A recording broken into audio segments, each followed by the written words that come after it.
to know that before we... The moment you removed the key from where it was lodged, you became the honorary Marquis. We humbly beseech you, noble traveler Marquis, we ask you to help us. You and your talking Puss in Boots and the pale... Puss in Boots? Are you serious? It's better than demon feline, but still... Embrace it, my friend, embrace it! Most cats don't wear boots. I'm not even a cat, I'm a Nekomata! Now that you know the word, I expect you to use it. Please allow me to lead you all to a sacred memorial site. It will be much easier to explain...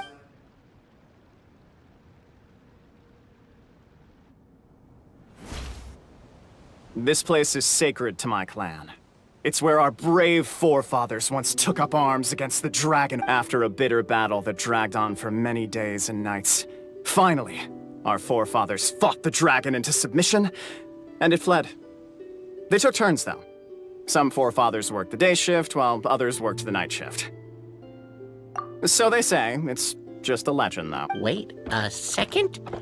Did I just hear you admit that your clan's... History, legend, who cares? My clan was definitely courageous, that's the point. And isn't the truth what we've all been arguing about? Capet's words gave the traveler food for thought. Could it be that the truth in a fictional world is equivalent to fiction in the real world?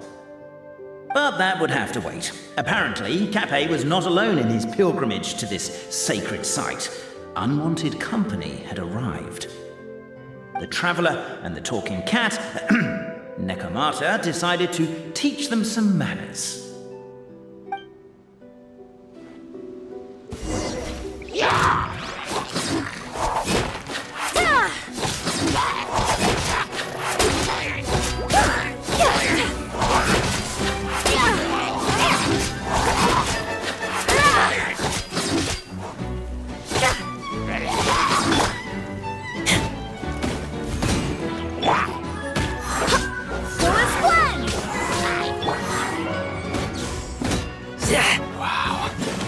True display of heroism and valor. It was as if the spirits of my ancestors were fighting through you. Here's a thought. You could be wrong, but maybe the Traveler Marquis is a lot more powerful than your ancestors. Technically, by saying that, aren't you implicitly acknowledging that my clan's history is, in fact... Your martial prowess and show of courage are a more vivid reenactment of my ancestors' feats that suit them up now. Let's get down. As we all know, time is but an illusion. Time may flow line by line, page by page. And that clockwork key you have in your hand can turn back time and... Well, actually, my view is that the illusion of time is more of a problem of consciousness. But the mind cannot understand the dimension of time, so we experience instead an endless continuum of moments as the pinion of now turns along the rack of ages.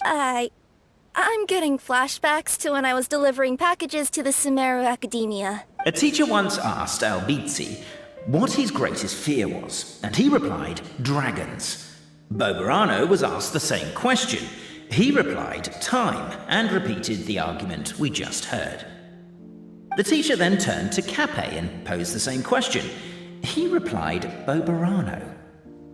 The manuscript that tells the truth of the historical record, the blueprint to all of creation, the work of the great mage themselves. Paimon didn't follow all that, but basically, you're just saying that we need to put... Exactly. It is said that in the beginning, the goddess of creation took the goddess of fate's manuscript as a blueprint, placed it under the goddess of prophecy's star. So in a few moments, when the great clockwork key turns the local time here back to the very beginning. Hold on, isn't stealing part of the blueprint of creation a little dangerous? Also, how are we supposed to know Well, the general shapes of the configurations have been passed down over the ages. They now form the family crests of each of our clans. So you'll just need to reference my family crest and join the dots accordingly.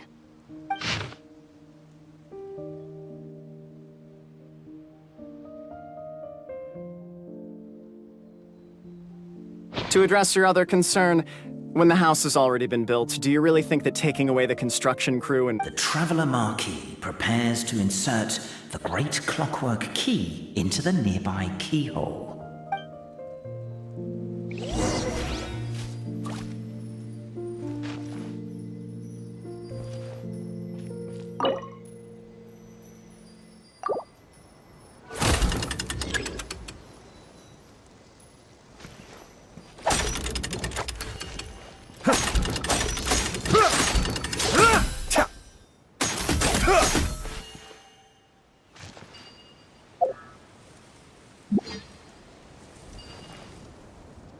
I guess we should start here?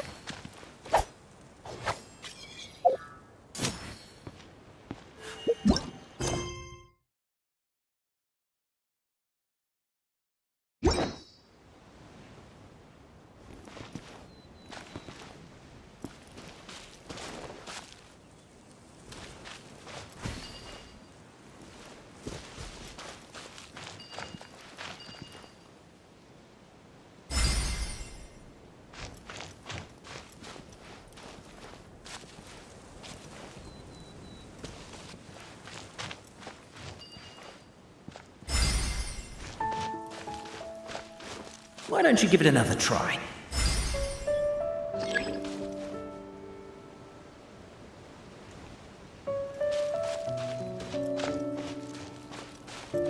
Huh.